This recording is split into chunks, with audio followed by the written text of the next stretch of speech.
Were you surprised how many people jumped to assuming your 70-second hit with Victor Wembanyama on lottery night was the only reason that you flew to Paris, and there wasn't even a chance that you could have been working on something else while you were there that we hadn't seen or read yet at the time?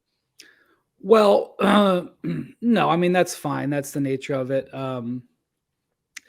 Partially because I literally had just had a 5,000 word story run like that day, which of course, I don't expect everybody, there was millions of people watching the lottery. I didn't expect millions of Right. people had read that story. And I'd also done a 5,000 word story on Wembanyama that published in February. And that was, you know,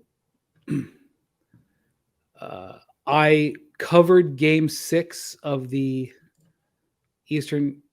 Philadelphia Boston series, flew overnight to Paris, didn't sleep, immediately went to the location where we filmed another Wembanyama interview that hasn't run yet, because we're also stockpiling stuff for the draft. Right. And you're not going to have access to him nonstop. I mean, they were doing this before this. The game that I went to the night of the lottery was the last game of the regular season. So they were basically like right at the end of the regular season, and he obviously wasn't going to do any extra media in the playoffs, and they're in the finals now. So like that was a little window that we hit. But to me, I happened to be in Toronto the night of the Connor McDavid lottery, like 2015-ish. I'm not a hockey fan, so I can't remember. But I will never forget that broadcast that I think the CBC did. And if it wasn't CBC, maybe it was TSN. Don't hold me to, I think it was the CBC, but don't hold me to that. And I just happened to be at this huge sports bar in Toronto when they had this lottery.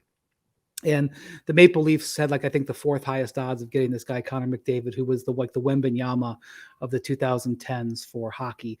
Right. Maybe I'm getting this wrong. If you're a hockey fan, please don't skewer me. Yeah, I can't stop you on it. Okay. So, but it was a really big deal. It had been like a lottery that had been looked forward to for a long time.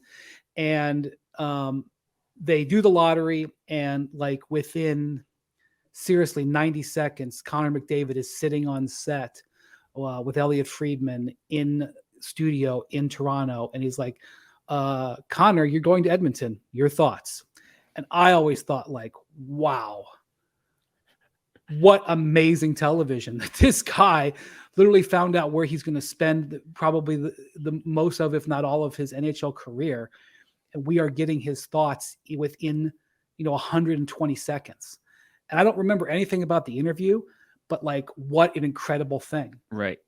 And so I always remembered that. I always thought it was amazing. And when this opportunity presented itself and I saw the way it was going to play out, I was like, so we're going to be able to get Victor to give his reaction that fast.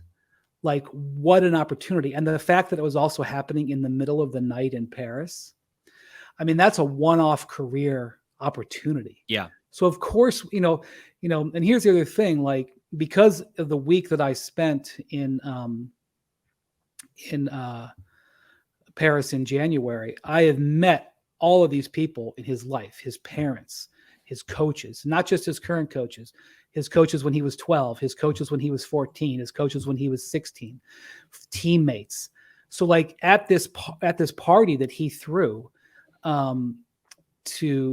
for this lottery, there's only like 60 or 70 people there. I knew like a dozen of those people and interviewed them with Jonathan Givony. Givony and I were over there. Givony was the face of the TV piece that came out about it, that we've run on ESPN dozens of times on all kinds of different shows, and there'll be more TV pieces coming.